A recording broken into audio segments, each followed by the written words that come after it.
The Golden Record. Photo NASA. As I take the first of 3 yellow LPs out of the box, my heart is beating fast with excitement. I gently place it on a turntable, hit play, and go lie down on the couch, the lights in my living room dimmed to a minimum. An old man with an Austrian accent starts speaking in a calm voice. As the Secretary General of the United Nations, an organization of 147 member states, who represents almost all of the human inhabitants of the planet Earth, I send greetings of behalf of the people of our planet. We step out of our solar system into the universe, seeking only peace and friendship, to teach if we're called upon, to be taught if we are fortunate. We know full well that our planet and all its inhabitants are but a small part of this immense universe that surrounds us, and it is with humility and hope that we take this step. I'm listening to a reproduction of NASA's Golden Record, an album that was printed on gold-plated copper discs and launched into space aboard the Voyager 1 and 2 spacecraft in 1977. I received a copy of it after donating to a Kickstarter campaign about a year ago. The record was part of an ambitious and ingenious project to teach extraterrestrials everything they need to know about humans. One of the 2 Voyager probes, with the Golden Record mounted on its side. Photo NASA JPL. The probes are still traveling through space, at 10 miles per second, more than 12 billion miles from our planet. And although no aliens have intercepted the spacecraft to listen to the record yet, the hope is that one day they will.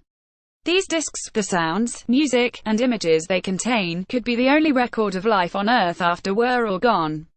The voice of the UN Secretary General is followed by greetings in 55 languages, including Aramaic, Burmese, Urdu, and several African languages. It sounds like a discombobulated nursery rhyme that makes little sense, but it also speaks to the beauty of diversity on planet Earth.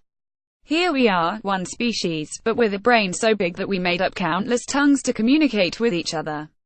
Who were these people who went to Ithaca, New York, to speak for a few seconds into a microphone? Are they still alive if they passed away? Did they die a bit happier, knowing that their voices were etched forever in a record traveling through the stars? Very little is known about them, except that many were from Cornell University and the surrounding communities.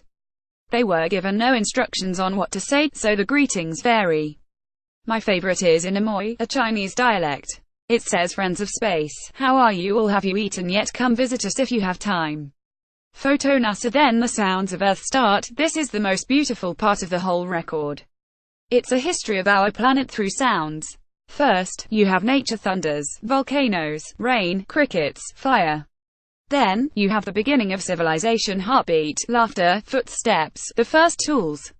Then the advent of technology: Morse code. The message said ad astra per aspera, to the stars through hard work: ships, train, tractor, a Saturn V liftoff. Finally, there's love: a kiss, a mother and her child. As I lie on the couch with my eyes closed, each sound transports me somewhere. When I hear the sound of the surf, I imagine being on the beach I used to go to every summer with my family. The rain brings me into a cozy bed, water beads running down the closed window. The train whistling teleports me to my boyfriend's house, where you can hear trains pass by in the middle of the night. It's a sound history of our planet, but also a sound history of each of us. Mounting the Golden Record onto one of the Voyager spacecraft. Photo NASA. As the music section of the record, a collection of songs from all over the world, begins, I have tears in my eyes. I expected the Golden Record to give me goosebumps, not to make me cry. There's no reason at all for there to be something rather than nothing here, or someone, or lots of someones, rather than no one. Yet, we launched this record to the far reaches of our galaxy, hoping that some other intelligent life exists. The record was intended to be a cosmic message in a bottle from humanity to extraterrestrials, promoting peace. As such, its producers, Cornell astrophysicist Carl Sagan and others, decided not to include the deplorable aspects of our species: the wars, the bombs, the genocides. It would hardly be appropriate that a cultural artifact pay homage to the very forces that cultures discourage, and at any rate, Timothy Ferris, the producer of the Golden Record, writes in the liner notes in the new edition.